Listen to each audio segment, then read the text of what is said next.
I'm sure you've heard the news. Kia Sportage backup cameras can sometimes be a headache.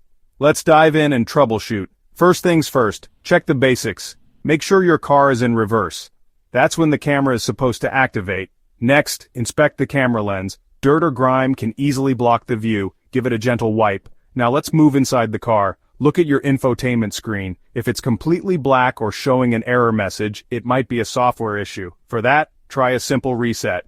Turn off your car, wait a minute, then turn it back on. Sometimes that's all it takes. Still no luck? Check the settings menu. Ensure the camera is enabled and not turned off accidentally. If everything seems fine but the camera still isn't working, it's time to check the wiring. Look for any loose connections or damaged wires leading to the camera.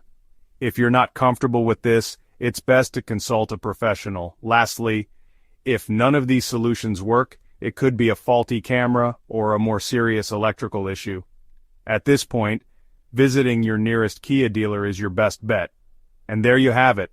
Troubleshooting your Kia Sportage backup camera doesn't have to be complicated. Follow these steps and you'll be back on the road in no time.